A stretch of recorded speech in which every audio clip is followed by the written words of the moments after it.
پہلے پارے میں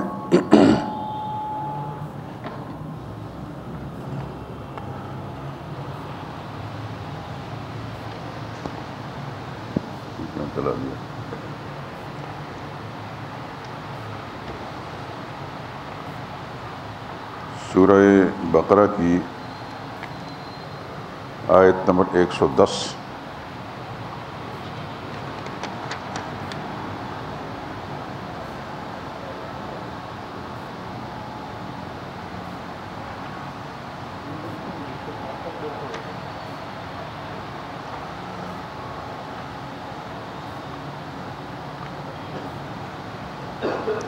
117 تک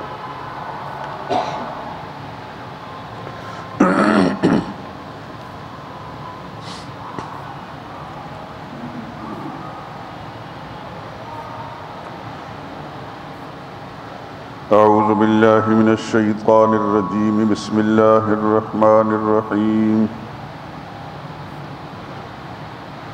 وَأَقِيمُوا الصَّلَاةَ وَآتُوا الزَّكَاةَ وَمَا تُقَدِّمُوا لِأَنفُسِكُم مِّنْ خَيْرٍ تَجِدُوهُ عِندَ اللَّهِ إِنَّ اللَّهَ بِمَا تَعْمَلُونَ بَصِيرٌ وَقَالُوا لَن يَدْخُلَ الْجَنَّةَ إِلَّا مَن كَانَ هُودًا أَوْ نَصَارَىٰ تِلْكَ أَمَانِيُّهُمْ قُلْ هَاتُوا بُرْهَانَكُمْ إِن كُنتُمْ صَادِقِينَ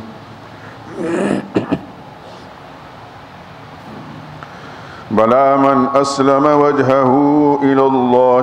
وَجْهَهُ لِلَّهِ وَهُوَ مُحْسِنٌ فَلَهُ أَجْرُهُ عِندَ رَبِّهِ وَلَا خَوْفٌ عَلَيْهِمْ وَلَا هُمْ يَحْزَنُونَ وقالت اليهود ليست النصارى على شيء وقالت النصارى ليست اليهود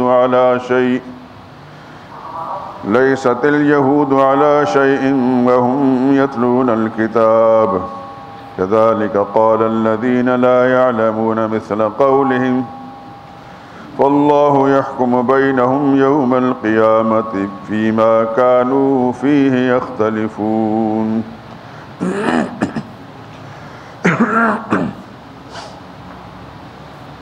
ومن أظلم ممن منع مساجد الله أن يذكر فيها اسمه وسعى في خرابها أولئك ما كان لهم أن يدخلوها إلا خائفين لهم في الدنيا خزي ولهم في الآخرة عذاب عظيم وَلِلَّهِ الْمَشْرِقُ وَالْمَغْرِبُ فَأَيْنَمَا تُوَلُّوا فَثَمَّ وَجْهُ اللَّهِ إِنَّ اللَّهَ وَاسِعٌ عَلِيمٌ وَقَالُوا اتَّخَذَ اللَّهُ وَلَدًا سُبْحَانَهُ بَل لَّهُ مَا فِي السَّمَاوَاتِ وَالْأَرْضِ كُلٌّ لَّهُ قَانِتُونَ بَدِيعُ السَّمَاوَاتِ وَالْأَرْضِ وَإِذَا قَضَىٰ أَمْرًا فَإِنَّمَا يَقُولُ لَهُ كُن فَيَكُونُ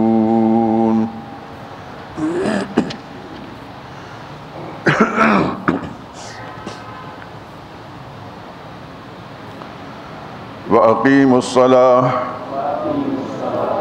اور قائم کرو نماز وَآتُوا الزَّكَاةَ اور دیتے رہو زکوٰۃ وَمَا تُقَدِّمُوا لِأَنفُسِكُمْ اور جو کچھ آگے بھیجو گے اپنے لیے من خیر کوئی بلائی تجدوہ عند اللہ تو پالو گے اس کو اللہ کے ہاں ان اللہ بما تعملون بصیر بلا شبہ اللہ جو کچھ تم کرتے ہو سب دیکھتا ہے وقالوا لن يدخل الجنة إلا من كان هودا أو نصارى اور کہتے ہیں کہ ہرگز نہ داخل ہوں گے جنت میں مگر جو یہودی یا عیسائی ہوں گے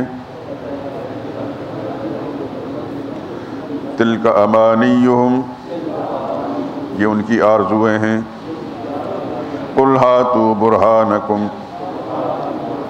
کہہ دیجئے کہ لاؤ اپنی دلیل، ان کنتم صادقین، اگر تم سچے ہو۔ بلا، کیوں نہیں، من اسلم وجہہ للہ،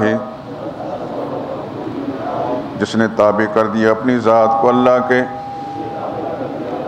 وَهُوَ مُحْسِنٌ، اور وہ نیکی کرنے والا ہے، فَلَهُ أَجْرُهُ، تو اس کے لیے اس کا بدلہ ہے، عند ربہ، اس کے رب کے پاس، وَلَا خَوْفٌ عَلَيْهِمْ، نہ خوف ہوگا ان پر، وَلَا هُمْ يَحْزَنُونَ، اور نہ وہ غمگین ہوں گے۔ وَقَالَتِ الْيَهُودُ، اور کہنے لگے یہود، لَيْسَتِ النَّصَارَىٰ عَلَىٰ شَيْءٍ، نصارہ کا کوئی دین نہیں۔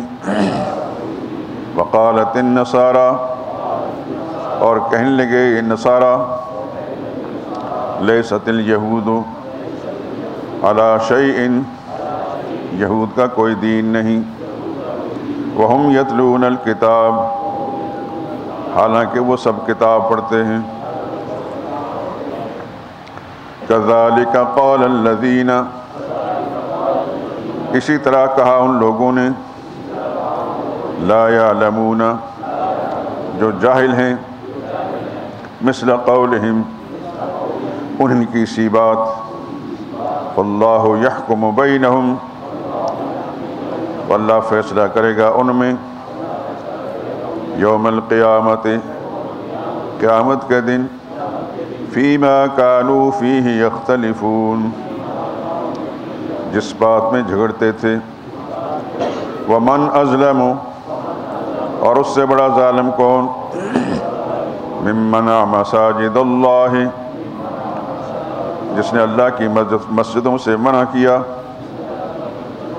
ان یذکر، کہ لیا جائے، فیہا اسمہ، ان مسجدوں میں اس کا نام، وسعی فی خرابہا، اور ان کو اجاڑنے کی کوشش کی۔ اولئک، ایسے لوگ، ما کان لہم، لائق نہیں ان کے، ان یدخلوہا، کہ داخل ہوں مسجدوں میں، الا خائفین، مگر ڈرتے ہوئے، لہم فی الدنیا خزی، ان کے لیے دنیا میں ذلت ہے، وَلَهُمْ فِي الْآخِرَةِ عَذَابٌ عَظِيمٌ، اور ان کے لیے آخرت میں بڑی سزا ہے۔ وَلِلَّهِ الْمَشْرِقُ، اور اللہ ہی کا ہے مشرق، والمغرب، اور مغرب، فَأَيْنَمَا تُوَلُّوا، تو جس طرف تم منہ کر لو گے، فَثَمَّ وَجْهُ اللَّهِ، اسی طرف اللہ کی ذات ہے۔ ان اللہ، بلا شبہ اللہ، واسع علیم، بخشش کرنے والا ہے، سب کچھ جاننے والا ہے۔ وقالوا اتخذ اللہ ولدا، اور کہنے لگے اللہ نے اولاد بنائی ہے۔ سبحانہ، وہ تو پاک ہے، بل لہو، بلکہ اسی کا ہے، ما فی السماوات، جو کچھ آسمانوں میں ہے، والارض، اور جو کچھ زمین میں ہے، کل لہ قانتون، سب اسی کے تابعدار ہیں۔ بدیع السماوات، موجد ہے آسمانوں کا، والارض، اور زمین کا، وَإِذَا قَضَىٰ أَمْرًا، اور جب کسی حکم کا فیصلہ کرتا ہے، فَإِنَّمَا يَقُولُ لَهُ، تو یہی کہتا ہے اس کو، کن فیکون، ہو جا، پس وہ ہو جاتا ہے۔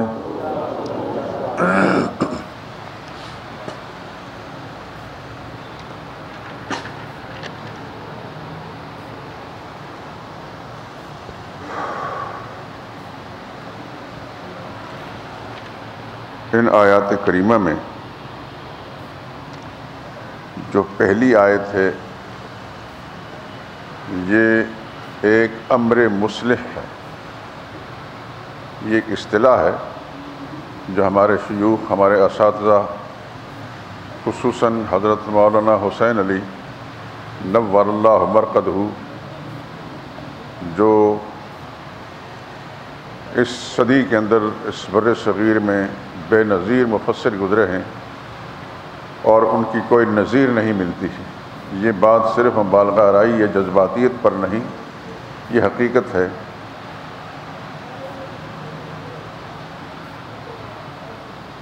میں ایک ادنا طالب علم ہوں اور اہل علم کا کوشہ چین. سب کا ادب اور ان کا احترام ہمارے دل میں ہے اور انشاءاللہ رہے گا. لیکن یہ بھی پوری دیانت سے بات کہہ رہا ہوں کہ اللہ تعالیٰ نے قرآن کریم کا جو فہم مولانا حسین علی رحمہ اللہ کو دیا، اس کی مثال نہیں ملتی. بہت سارے بزرگوں نے ترجمے اور تفسیر لکھے ہیں، اس سے پہلے بھی کم و بیش 80 یا اس سے زیادہ یا کم ایک آدھ تفسیریں ہیں میرے پاس الحمدللہ. اور ایک طالب علمانہ حیثیت سے ان کو دیکھتا بھی ہوں اور تقابل بھی کرتا ہوں. لیکن اس میں کوئی شک اور شبہ کی بات نہیں کہ مولانا حسین علی رحمہ اللہ تعالیٰ کو اس صدی کے اندر اللہ نے وہ مقام دیا تھا قرآن فہمی میں جس کی کوئی نظیر نہیں ملتی. اگر یہ شخص چند سو سال پہلے ہوتا تو شاید یہ کہا جاتا کہ یہ امام رازی سے اور امام قرطبی سے اور دوسرے لوگوں سے بڑا مفسر ہے. لیکن چونکہ اس صدی میں گزرے ہیں تو اس صدی کی صورتحال ایسی ہے، آپ حضرات جانتے ہیں کہ بہت ساری خوبیاں بھی اگر کسی میں ہیں تو اس کا اعتراف نہیں کیا جاتا، علمی طور پر بھی اور دیگر پہلوؤں سے بھی. ہمارے ہاں یہ ایک مرض ہے عام کہ ہم واقعی کسی کی جو خوبی ہے، جو فضیلت ہے، جو کمال ہے، اس کا مشکل سے اعتراف کرتے ہیں. خیر، ہمیں اس سے باس نہیں. مولانا حسین صاحب رحمۃ اللہ تعالیٰ علیہ جو قرآن فہمی میں جیسا سن چکے بے نظیر تھے، ہمارے اساتذہ اور شیوخ انہی سے فیض یافتہ تھے اور میں بھی ان کا ایک ادنا خوشہ چین. الحمدللہ العظیم اس مسجد میں جب سے میں آیا ہوں 2 مرتبہ اللہ کی توفیق سے پورا قرآن کریم کا ترجمہ اور تفسیر بیان ہوا. مجھے یاد پڑتا ہے کہ پہلی مرتبہ 14 سال میں مکمل ہوا تھا اور دوسری مرتبہ 11 سال میں. تیسری مرتبہ شروع کیا، اللہ کی شان، چند پارے پڑھے اور رکاوٹ کچھ پڑ گئی، ایسی پڑی کہ کئی سال درمیان میں گزر گئے.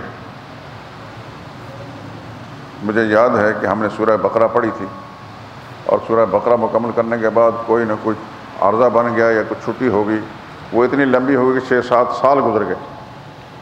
تو اب ایک دل کرتا تھا کہ سورہ بقرہ سے آگے شروع کریں، لیکن پھر دل میں خیال آیا کہ سورہ بقرہ پڑھنے والے جو دوست تھے ان میں سے اللہ جانتا ہے کون ہے اور کون نہیں. ہمارے درس میں بہت سارے ساتھی ہمارے نئے ہیں، اس واسطے ان کی حق تلفی ہوگی کہ انہوں نے سورہ بقرہ سنی نہیں اور آگے ہم چل جائیں سورہ آل عمران سے شروع کر دیں، تو یہ بات ٹھیک نہیں ہے. اس واسطے پھر میں نے یہی فیصلہ کیا کہ سورہ بقرہ ہی سے شروع کریں گے اور الحمدللہ العظیم شروع کر دیا اور سورہ بقرہ کی بہت ساری آیات پڑھ چکے ہیں اور 2-3 رکوع رہتے ہیں پہلے پارے کو ختم ہونے کو. تو عرض کر رہا تھا کہ مولانا حسین صاحب رحمۃ اللہ تعالیٰ علیہ جہاں قرآن کی فہمی میں بے نظیر تھے، اور کچھ اصطلاحات بھی تھی قرآن کریم کی آیات اور صورتوں کے بارے میں. ان میں سے ایک اصطلاح تھی امر مصلح. انشاءاللہ العزیز جب صورت مکمل ہوگی تو پھر میں ایک دفعہ اس کا خلاصہ دہراؤں گا. اس کے اندر یہ چیزیں ساری آئیں گی، اور میں پھر ایک ہی کی ساری تفصیل بیان کروں گا۔ اللہ نے چاہا تو دعا کریں کہ اللہ تعالیٰ اس کو مکمل کرنے کی توفیق عطا فرمائے۔ مولانا حسین صاحب رحمۃ اللہ تعالیٰ نے قرآن کریم کے مضامین کی تقسیم کچھ اس انداز سے کی تھی۔ مثلاً عبادات ہیں، عبادات کے اندر نماز اس کو امر مصلح قرار دیا، روزہ اس کو امر مصلح کہا، حج اس کو امر مصلح کہا۔ آپ سوچتے ہوں گے کہ زکوٰۃ کو کیوں نہیں کہا؟ زکوٰۃ کے لیے ایک اور لفظ ہے، اور وہ ہے انفاق فی سبیل اللہ، اللہ کی راہ میں مال خرچ کرنا۔ انشاءاللہ العزیز جب صورت مکمل ہوگی تو ان مضامین کا خلاصہ دہراؤں گا، اور آپ حضرات سے گزارش بھی کروں گا کہ یا تو ریکارڈ کر لیں اور یا اس کو لکھ لیں، تاکہ آنے والے وقت میں اگلی صورتوں کے اندر جب یہ چیزیں سامنے آئیں تو آپ کے ذہن میں ایک خاکہ موجود ہو کہ لفظ امر مصلح ہے، اس سے مراد کیا ہے، یا نماز ہوگی یا روزہ ہوگا یا حج ہوگا یا اور کچھ چیزیں جو نیک اعمال ہیں۔ جیسے میں نے بتایا نا کہ نماز کے ساتھ زکوٰۃ کا ذکر نہیں کہ زکوٰۃ مال خرچ کرنے کو کہتے ہیں، اور مال خرچ کرنا قرآن کریم کے اندر مولانا حسین صاحب کی تعبیرات کے اندر اس کو انفاق فی سبیل اللہ کہتے ہیں۔ مثلا جہاد فی سبیل اللہ، انفاق فی سبیل اللہ، امر مصلح اور امر انتظامیہ، یہ چار چیزیں، یہ موٹے مضمون ہے اس سورہ مبارکہ کا۔ جہاد فی سبیل اللہ، انفاق فی سبیل اللہ، اور امر مصلح اور امور انتظامیہ۔ جہاد فی سبیل اللہ تو آپ سمجھتے ہیں اللہ کے راہ میں جہاد کرنا، خدا کے دین کے سربلندی کے لیے۔ یاد رکھیں کہ اسلامی جہاد کسی کو قتل کرنا، مارنا نہیں ہے، بلکہ جہاد کا اصل مقصد یہ ہے کہ جو دین کے راستے میں رکاوٹ بنتے ہیں ان رکاوٹوں کو ہٹانا۔ اگر وہ شرافت کے ساتھ سیدھے راستے پر آ جاتے ہیں تو وہ ہمارے بھائی ہیں، لیکن اگر وہ اسلام کو قبول نہیں کرتے اور اسلام والے جو ہیں، دین پھیلانے والے، ان کے راستے میں رکاوٹ ڈالتے ہیں تو پھر ایسوں کے خلاف پھر ہتھیار اٹھانا ہے، جہاد کرنا ہے۔ تو یہ چار موٹی باتیں سورہ بقرہ کے اندر پہلے ذکر بھی کی تھی، لیکن یاد نہیں ہوگی، آگے انشاءاللہ پھر اس کا دہرایا جائے گا۔ جہاد فی سبیل اللہ، لیکن اس سے پہلے یہ دیکھیں ایک مسئلہ توحید ہے، مسئلہ توحید، اور دوسرا ہے مسئلہ رسالت۔ توحید مقصد ہے، اب اس بات کو اچھی طرح ذہن نشانی پڑے، توحید اصل مقصد ہے جس کے لیے 1 لاکھ کئی ہزار پیغمبر خدا نے دنیا میں بھیجے، اللہ نے کتابیں نازل فرمائیں، یہ تو مقاصد میں ہے۔ لیکن جو نبی بھیجے توحید بیان کرنے کے لیے، ان نبیوں پر ایمان لانا اور ان کی دعوت قبول کرنا، یہ رسالت ہے۔ تو پہلا مضمون ہے توحید، دوسرا مضمون ہے رسالت، تیسرا مضمون ہے جہاد۔ جو نبی کے راستے میں رکاوٹ ڈالتا ہے تو پھر نبی کو اللہ حکم دیتے ہیں کہ قاتلوہم حتی لا تکون فتنۃ، ان مشرکوں کے خلاف اور دین کے مخالفوں اور دشمن کے خلاف قتال کرو، جہاد کرو، تاکہ یہ فتنہ ختم ہو جائے اور اللہ کا دین باقی ہو جائے دنیا میں۔ تو جہاد کا اصل مقصد لوگوں کو محض قتل کرنا نہیں، جہاد کا مقصد یہ ہے کہ راستے رکاوٹیں دور کرنا، جو دین کے راستے میں رکاوٹیں ڈال رہے ہیں ان کے خلاف جہاد کرنا۔ تو جہاد خالی ہاتھ نہیں ہوتا، اس کے لیے ہتھیار کی ضرورت ہے، دیگر ضروریات ہیں، اس کے لیے انفاق فی سبیل اللہ، اللہ کے راہ میں مال بھی خرچ کرو۔ یہ جو زکوٰۃ ہے اس شکل میں تو کریں گے، اس کے علاوہ بھی عطیات کی شکل کے اندر ہے۔ تو جہاد کے لیے ضروری ہے کہ انفاق ہو، مال خرچ کرنا۔ لیکن یہ چار چیزیں توحید، رسالت، جہاد اور انفاق، اس کے لیے اگر کوئی شخص ہدایت یافتہ نہیں ہے، نیک نہیں ہے، متقی نہیں، پارسا نہیں ہے، تو نہ وہ توحید کی مسئلہ صحیح طریقے سے سمجھ سکتا ہے، نہ رسالت کی بات کو سمجھ سکتا ہے، نہ جہاد کر سکتا ہے، نہ انفاق۔ اس واسطے اس کے لیے حکم کا کہ تو نماز پڑھ، تو روزہ رکھ، تو حج کر۔ ان چیزوں کا اصل مقصد یہ ہے کہ جو انسان یہ کام کرتا ہے اس کے اندر نیکی پیدا ہو، تقویٰ ہو، طہارت ہو، دیانتداری ہو، امانتداری ہو۔ اس لیے نماز سب سے بڑی ایک چیز ہے اس سلسلے کے اندر۔ ان الصلاۃ تنہی عن الفحشاء والمنکر، قرآن کریم کے اندر نماز ایک ایسی چیز ہے بے حیائیوں سے برائیوں سے روکتی ہے، اور نماز ہی کے بارے میں قیامت دن سب سے پہلے سوال ہوگا۔ تو نماز ایک امر مصلح ہے، جو شخص نماز کا پابند ہے وہ نیک بن جاتا ہے۔ تو نیک آدمی پھر خدا کی راہ میں مال بھی خرچ کرتا ہے، نیک آدمی پھر خدا کی راہ میں جہاد بھی کرتا ہے، اور یہ ساری چیزیں آتی ہیں۔ اس کا عقیدہ بھی ٹھیک ہوتا ہے، نبی پر رسالت پر بھی صحیح ایمان ہوتا ہے، جہاد بھی صحیح کرتا ہے۔ اور ایک اور چیز کہ لوگ اگر اپنے گھریلو جھگڑوں کے اندر الجھے رہیں، اپنے ذاتی معاملات کے اندر الجھے رہیں، تو وہ نیک نہیں بن سکتے۔ اس لیے اسی سورہ مبارکہ میں آگے آنے والا ہے، ایک تو نکاح کا مسئلہ، طلاق کا مسئلہ، وصیت کا مسئلہ، وراثت کا مسئلہ، بے و شراء لین دین کا مسئلہ۔ لین دین کے جھگڑوں میں لگے رہیں گے دین کا کام نہیں ہو سکتا۔ شادی بیاہ کے معاملے میں، نکاح طلاق کے معاملے میں لوگ جھگڑتے رہیں گے تو دین کا کام نہیں ہو سکتا۔ اس واسطے نکاح کا مسئلہ بیان کیا کہ صحیح طریقے سے نکاح کیا ہوتا ہے، اور اسی طریقے سے طلاق کا مسئلہ بیان کیا، طلاق کی حقیقت کیا ہے، طلاق کیسے ہونی چاہیے، یہ مسئلہ بیان کیا۔ اسی طریقے سے لین دین کے مسائل بیان کیے گئے، وراثت اور وصیت کے مسائل بیان کیے گئے۔ یہ سارے مسائل اس کو کہتے ہیں امور انتظامیہ۔ ایک شخص انتظامی لحاظ سے بالکل صاف ہوگا، آپس میں گھریلو جھگڑ میں نہیں ہوگا، یکسو ہو کر نماز، روزے کی طرف، حج اور ان نیکی کی طرف متوجہ ہوگا، تو وہ آدمی پھر اللہ کے پیغمبر کی تعلیمات کو صحیح طریقے سے اپنا سکتا ہے۔ اور نبی کی تعلیمات کو اپنانے والا وہ ہے کہ جو خدا کے راہ میں جہاد کرے گا۔ نبی نے مکی زندگی کے اندر 13 سال تک امور مصلحہ لوگوں کے عقیدے ٹھیک کیے۔ وہاں کوئی حکم نازل نہیں ہوتا نماز کا، عقیدہ ٹھیک کیے۔ نماز کا حکم مدینہ طیبہ میں نازل آیا، حج کا حکم مدینہ طیبہ میں آیا، زکوٰۃ کا حکم مدینہ طیبہ میں آیا۔ 10 سالہ زندگی آخری جو تھے اس میں سارے احکام آئے۔ پہلے وہ 13 سالہ مکی زندگی، اس کے اندر صرف عقیدہ ہی تھا، عقیدہ تھا۔ چنانچہ آپ قرآن کریم کے اندر مکی صورتیں دیکھیں گے وہ زیادہ ہیں، مدنی صورتیں تھوڑی ہیں۔ مکی صورتوں کے اندر عقیدہ کے سوا اور ایمان کے سوا اور کوئی بات نہیں۔ تو یہ چند چیزیں آپ کو میں نے اللہ کی توفیق سے ذہن نشین کرا دی۔ اصل مقصد کیا ہے؟ مسئلہ توحید۔ اصل مسئلہ ایک مسلمان کا کیا ہے؟ توحید ہے، جس کے لیے 1 لاکھ کئی ہزار انبیاء نے بھیجے دنیا میں۔ نبی بیکار مخلوق تو نہیں، ساری مخلوق سے اعلیٰ و افضل ہیں، تو ان کا کام بھی افضل ہے، اور کام ہے اللہ کی توحید کا مسئلہ بیان کرنا۔ تو اصل مقصد کیا ہے؟ مسئلہ توحید۔ لیکن نبی توحید کو ماننے والا کیسا توحید مان سکتا ہے اگر نبی کو نہیں مانتا؟ اس وجہ سے مسئلہ رسالت بھی ہے، رسولوں کو ماننا بھی لازمی ہے۔ محمد مصطفیٰ صلی اللہ علیہ وسلم کو جو شخص نہیں مانتا تو یہ انہوں نے کہا بتایا مسئلہ کیسے سمجھائے گا؟ تو توحید کا ساتھ رسالت ہے۔ رسالت کا کام چلانے کے لیے جہاد ہے۔ جو شخص نبی پر ایمان رکھتا ہے تو نبی نے دین کو پھیلانے کے لیے جب راستے میں رکاوٹیں آئیں تو جہاد پر عمل کیا۔ چنانچہ مدنی زندگی میں رسول اللہ نے جہاد کیا، مکی زندگی میں جہاد نہیں کیا، ایک دن بھی نہیں کیا۔ مدنی زندگی میں دوسرے سال مسئلہ غزوہ بدر پیش آیا، تیسرے سال میں غزوہ احد پیش آیا، 5ویں سال کے اندر غزوہ احزاب پیش آیا۔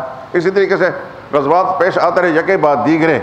تقریباً 29 غزوات میں رسول اللہ صلی اللہ علیہ وسلم نے خود بنفس نفیس حصہ لیا ہے، اور دیگر صحابہ کرام اس سے زیادہ کہیں غزوات کرتے رہے۔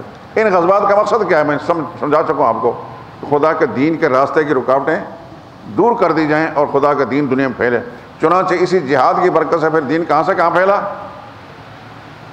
مکی زندگی کے اندر یہ محدود سی جگہ تھی مکہ، ارد گرد کہیں بھی خدا کا دین نہیں پھیلا تھا۔ لیکن جب مدینہ طیبہ میں پہنچ کر اللہ تعالیٰ کا حکم جہاد کا آیا، وَأُذِنَ لِلَّذِينَ يُقَاتَلُونَ بِأَنَّهُمْ ظُلِمُوا، اب اجازت دی جا رہی ہے ان مسلمانوں کو کہ یہ مظلوم ہیں، وَإِنَّ اللَّهَ عَلَىٰ نَصْرِهِمْ لَقَدِيرٌ، یہ گھبرائیں نہیں، اللہ ان کی مدد پر قادر ہے، اللہ تعالیٰ ان کی مدد کرے گا۔ چنانچہ صحابہ کرام نے رسول اللہ صلی اللہ علیہ وسلم کے ساتھ مل کر جب جہاد کیا تو پھر آپ دیکھتے ہیں پہلا ہی سال، دوسرا ہی سال غزوہ احد پیش آیا۔ آپ حضرات کو بارہا اس مسجد کے اندر یہ بات سنائی جا چکی، لیکن آج صحیح سمجھ آئے گی کہ رسول اللہ صلی اللہ علیہ وسلم کے ساتھ کتنے آدمی تھے؟ 313، اور حضور کے پاس ہتھیار کتنے تھے؟ صرف 8 تلواریں، اور مقابلے میں فوج کتنی تھی؟ 1000۔ اور وہ کیل کانٹے سے لیس تھے. اس زمانے کے لحاظ سے جو کچھ ہتھیار تھا مکہ سے آنے والا ابو جہل اپنی پارٹی کے ساتھ لے کر آیا تھا. بدر کے میدان میں، یہ مدینہ طیبہ سے کچھ فاصلے پر ہے، اللہ تعالیٰ حرمین شریفین کی حاضری نصیب فرمائے. بدر کو ضرور دیکھ کر آئیں. میں الحمدللہ بارہا دیکھ چکا ہوں. تو بدر کے اندر جس وقت پہلا مرکہ ہوا تو 1013 313 کے ساتھ آپ اس کو ضرب دیں تو کتنے بنتے ہیں؟ 3 گنا زیادہ. 3 گنا زیادہ فوج ہے. ان کے پاس ہتھیار نہیں صرف 8 تلواریں، ان کے پاس ہر قسم کی تلواریں بھی ہیں، نیزے بھی ہیں، تیر بھی ہیں، بھالے بھی ہیں، اور پتہ نہیں جو اس زمانے کا لحاظ ابو جہل لے کر آیا تھا. اور بڑے تم تراک کے ساتھ، بڑے غرور و تکبر کے ساتھ، اور اس خیال سے آیا تھا کہ ہم نے مسلمانوں کو قتل کر کے ان کا وجود مٹا کر 3 دن جشن منانا ہے. بدر کے میدان میں اونٹ لے کر آئے، اونٹ ذبح کریں گے، کھائیں گے، گائیں گے، گانے بجانے والے بھی ساتھ لے کر آئے. تو ہوا کیا؟ اللہ کی مدد کس طرح آتی ہے. دیکھیں جہاد ایک ایسی چیز ہے. آج مسلمانوں کا جہاد ختم ہوا تو کشمیر بھی دشمن کے قبضے میں ہے اور آئے دن کو مارتا ہے. جہاد ختم ہوا تو فلسطین میں کیا کچھ ہو رہا ہے. جہاں جہاں مسلمانوں میں مظلومیت ہو رہی ہے اس کا سبب یہ ہے کہ مسلمانوں نے جہاد چھوڑ دیے. فوجیں بڑھا رہے ہیں، ایٹمی اسلحے بنا رہے ہیں، سارا کچھ، لیکن یہ سارے کا کیا ہے؟ ایک تماشا ہے. قریب کی بات ہے، افغانستان کے مسلمان طالبان میں صرف جہاد کا جذبہ تھا. ان کے پاس ایٹمی ہتھیار نہیں تھے. ان کے پاس پاکستان کی طرح، دوسرے ملک کی طرح ایک مسلح فوج، تربیت یافتہ فوج نہیں تھی.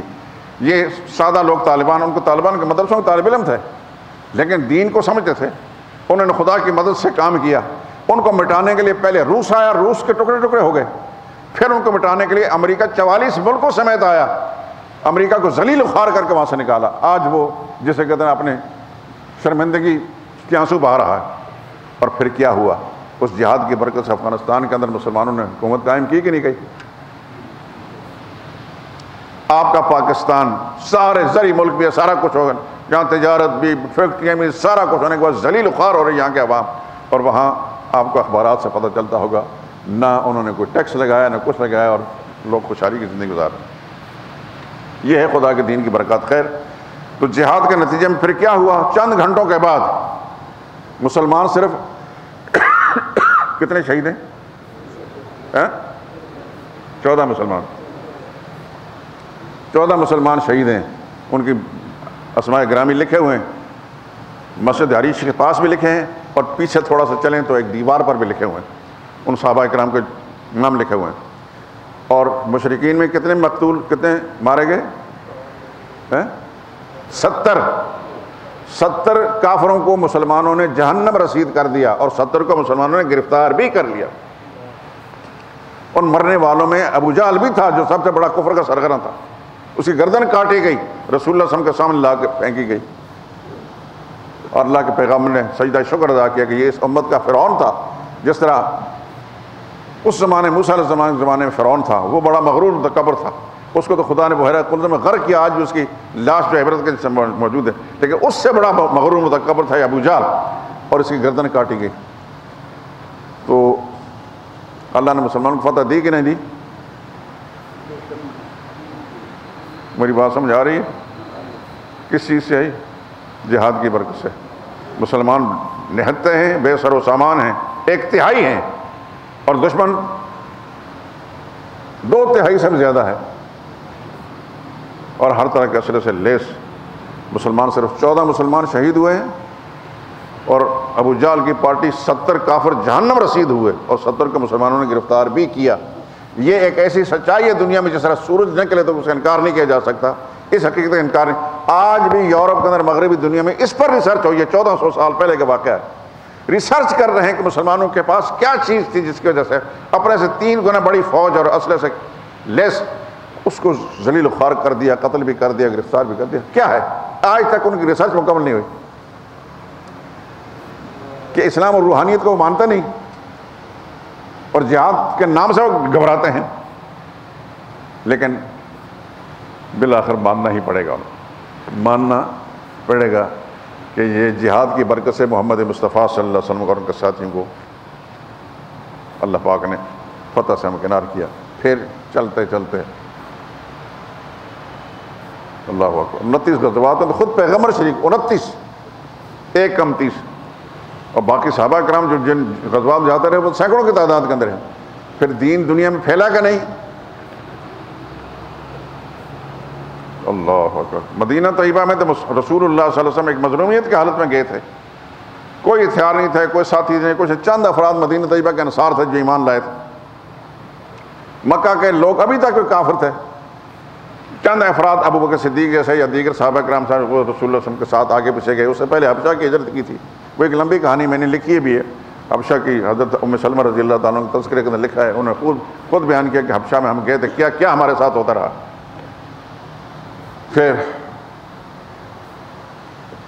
پھر مسلمانوں نے جہاد کی برکات سے نبی کی تعلیم پر عمل کر کے فتوحات حاصل کی. اسلام کہاں تک پھیلا؟ سیدنا معاویہ رضی اللہ تعالیٰ حضور صلی اللہ علیہ وسلم کے پہلے خلیفہ سیدنا ابوبکر صدیق رضی اللہ تعالیٰ عنہ کے 2.25 سال کا عرصہ تھا. اس کے باوجود کم و بیش 10 لاکھ مربع میل تک اسلامی مملکت پھیلی. جن جہاں بھی گئے سب کافر ملک تھے. ان کافروں کے اندر غلبہ حاصل کر مسلمانوں نے ان کو دین کی دعوت دی اور دین قبول کیا. فاروق اعظم رضی اللہ تعالیٰ عنہ کے زمانے میں 22 لاکھ مربع میل اسلامی مملکت پھیلی. حضرت عثمان رضی اللہ تعالیٰ عنہ کے زمانے میں 35 لاکھ مربع میل تک پہنچے. 35 لاکھ. اور پھر حضرت علی رضی اللہ تعالیٰ عنہ کے زمانے میں فتوحات نہیں ہوئی, بالکل نہیں. پھر اس کے بعد سیدنا معاویہ جب خلافت پر آئے تو ان کی فتوحات 35 لاکھ سے بڑھ کر 65,55,000 مربع میل تک پھیلی. کتنی؟ آج پوری دنیا کے اندر اتنا بڑا کوئی ملک ہے؟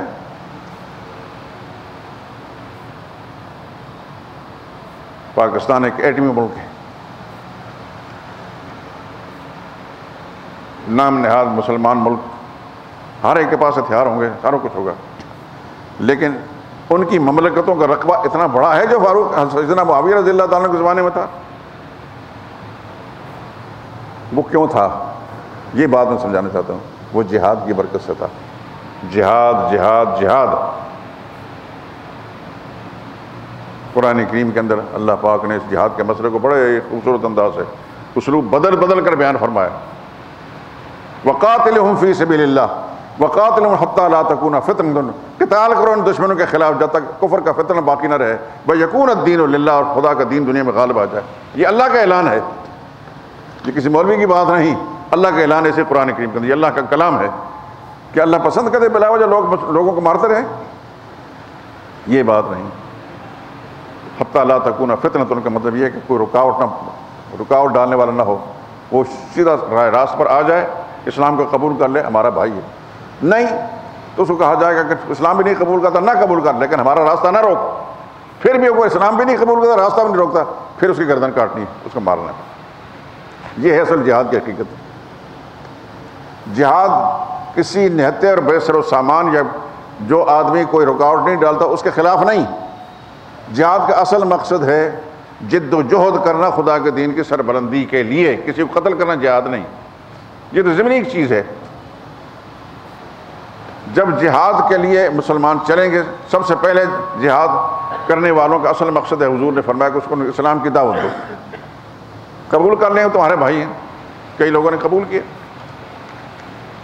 اگر قبول نہیں کرتے تو پھر انہیں کہا ہو کہ ٹھیک ہے بھائی, ہم جبری مسلمان تمہیں نہیں کرتے, لا اکراہ فی الدین, لیکن ہمارا راستہ نہ روکو, ہم آگے جائیں گے.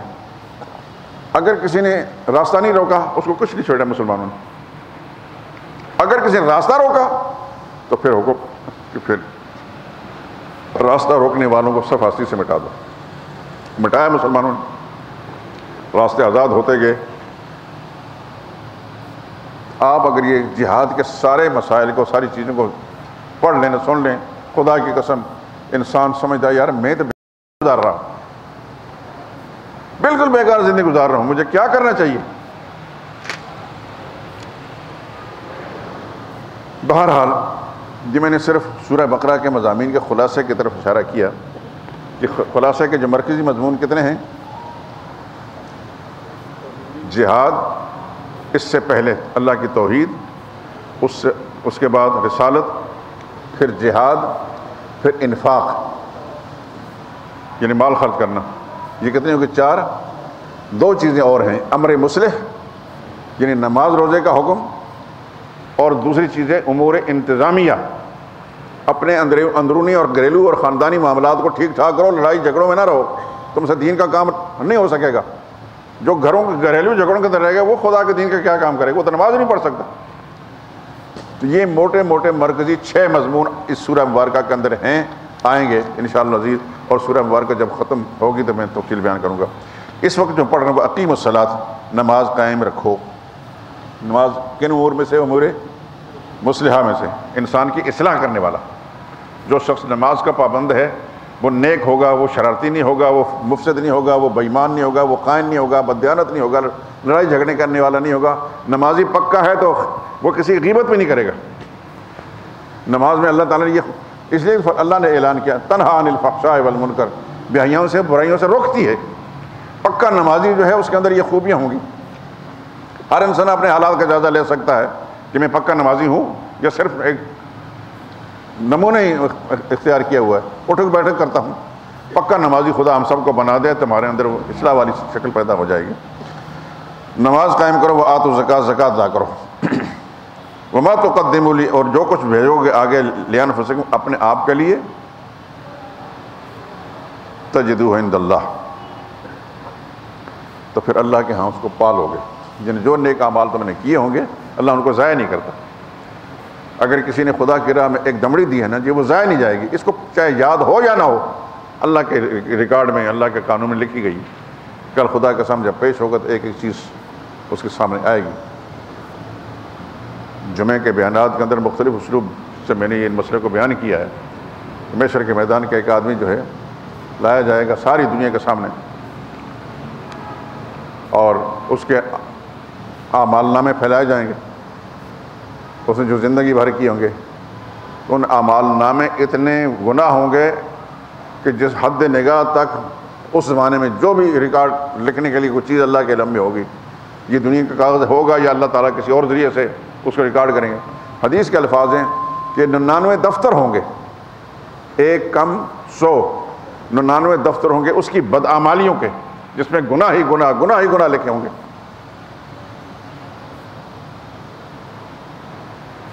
حدیث کے الفاظ ہیں کل سجل مثل مد البصر، ہر دفتر اتنا دور ہوگا جتنا انسان کی حد نگاہ ہوتی ہے، اتنا لمبا ہوگا. اتنا سا بڑا رجسٹر ہو نا جی، لوگ سمجھتے پتہ نہیں کیا کچھ لکھا ہوا. اور حدیث پاک اس مضمون کو سامنے رکھیں کہ ہر دفتر 99 دفتر ہوں گے، ہر دفتر حد نگاہ تک لمبا ہوگا، اس کے سب گناہ ہی گناہ ہوں گے.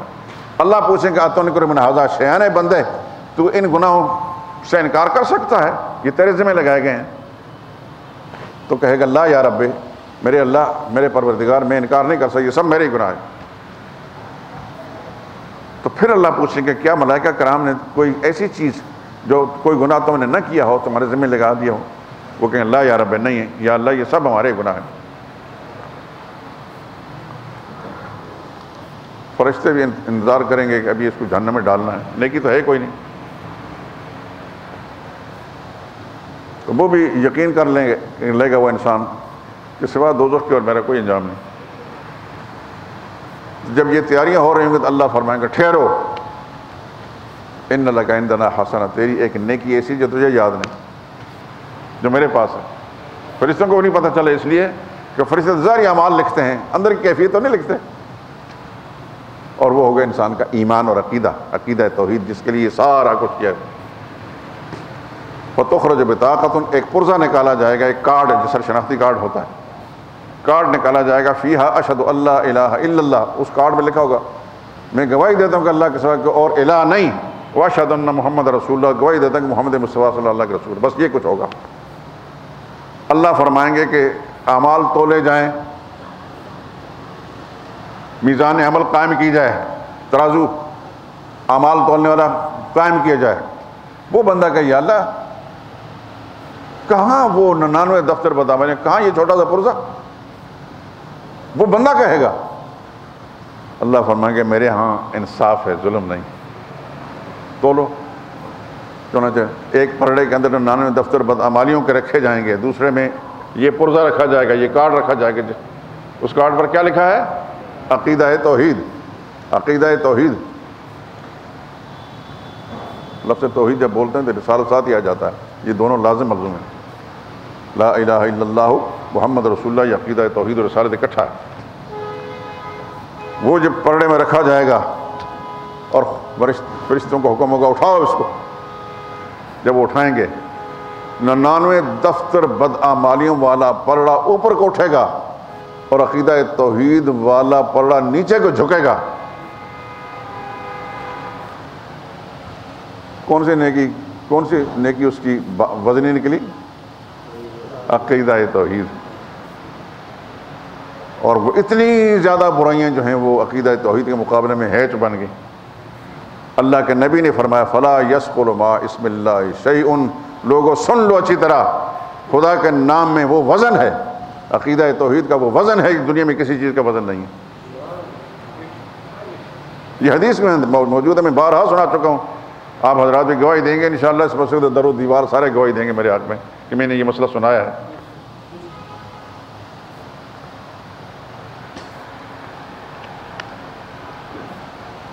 اللہ فرماتے ہیں ما تقدموا لانفسکم من خیر، اپنے لیے بھلائی کا کوئی کام آگے بھیجو گے اللہ کے پاس اس کو پالو گے، ان اللہ بما تعملون بصیر، یقین جو کچھ تم کرتے ہو اللہ تعالیٰ سب کچھ دیکھتا ہے، اللہ سے کوئی چیز مخفی نہیں۔ نیکی کرتے ہو تو تب اللہ دیکھ رہا ہے، برائی کرتے ہو تو تب اللہ دیکھتا ہے، حتیٰ کہ تم دل کے اندر کوئی برا خیال بھی لاتے ہو تب بھی اللہ کے علم میں ہے، اس سے تو کوئی چیز چھپی ہوئی نہیں۔ دلوں کے بھید جاننے والی ذات کون سی ہے؟ وہ صرف اللہ ہی کی۔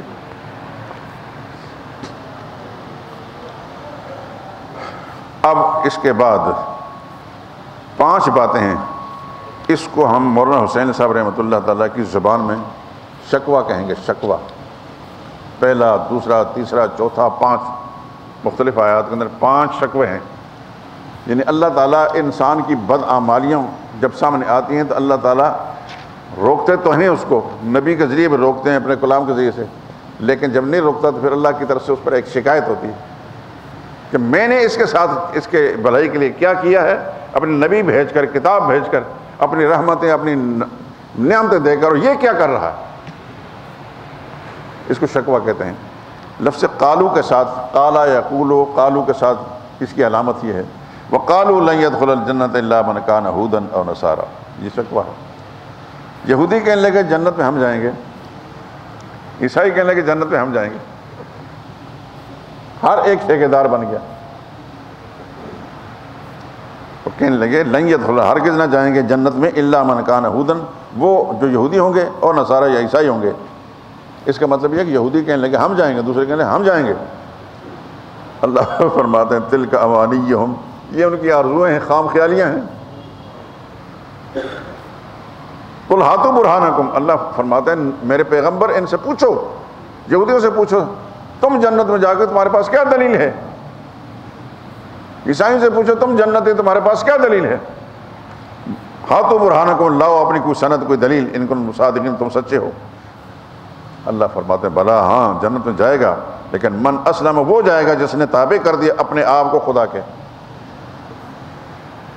اپنے ذات کو، اپنے خیالات کو، اپنے اعمال کو اللہ کے تابع کر دیا، جو اللہ نے فرمایا اس کے مطابق اس نے کیا۔ وہ محسن، نیکی کرنے والا ہوگا، فلو اجرہ، اس کے لیے اجر ہے، ثواب ہے عند ربی، اس کے رب کے پاس، ولا خوف علیہم، کوئی خوف نہ ہوگا ان پر، ولا ہم یحزنون، اور نہ وہ غمگین ہوں گے۔ ہاں جی، کتنا ٹائم ہو گیا ہے؟ ابھی ٹائم؟ میں اس لیے کہہ رہا ہوں کہ یہ آگے جو آیات ہیں ذرا تفصیل طلب ہیں، تو آپ حضرات کہیں اکتا نہ جائیں، دعا کیا کریں کہ اللہ پاک ہمارے ملک کے ان فتنوں کو ختم کر دے، جن کی وجہ سے ہمارے قرآن کریم کے درس کے سلسلے میں بہت رکاوٹ بڑھ رہی ہے۔ کل بھی نہیں آیا، پچھلے ہفتے کے اندر پورا درس نہیں ہوا، مجھے ذہنی طور پر بڑی کوفت میں ہی مانا کہ درس کب سے رکا ہوا ہے، ہمارے اعمال کی شامت ہے، درمیان میں کئی سال نہیں ہو سکا، اب خدا کی توفیق سے، اس کی مہربانی سے شروع کیا۔ بہت سارے حضرات یہاں بڑے شوق اور ذوق کے ساتھ آنے لگے، لیکن یہ اس قسم کے فتنے جو ہیں، سیاسی جو فتنے ہیں، اللہ سے دعا کرے خدا ان سے نجات دے، اللہ اس ملک کو ان سے پاک کر دے، اللہ ان کے وجود سے یا اللہ اس ملک کو پاک کر دیں۔ اے اللہ جو لوگ تیرے نزدیک بہتر ہیں، اس ملک کے عوام کے لیے بہتر ہیں، اس ملک کی سلامتی کے لیے بہتر ہیں، اس کے نظریے کے لیے، اس کے معاش کے لیے بہتر ہیں، یا اللہ ایسوں کا ہمارا حکمران بنا دیں۔ اور یہ فتن مفسد قسم کے لوگ ہیں، ان کی زبانوں میں بھی گندگی ہے، سوچوں میں بھی گندگی ہے، اعمال بھی گندے ہیں، ان کے اخلاق بھی گندے ہیں، یا اللہ ان سے جلدی اس ملک کو پاک کر دے۔ یہ اگر فتنہ نہ ہوتا کل بھی اور آج بھی سنا ہے کہ یہ ایسا کچھ شکل بن رہی ہے، اسی وجہ سے بہت سارے ہمارے ساتھی پہنچ نہیں سکے۔ ہمارے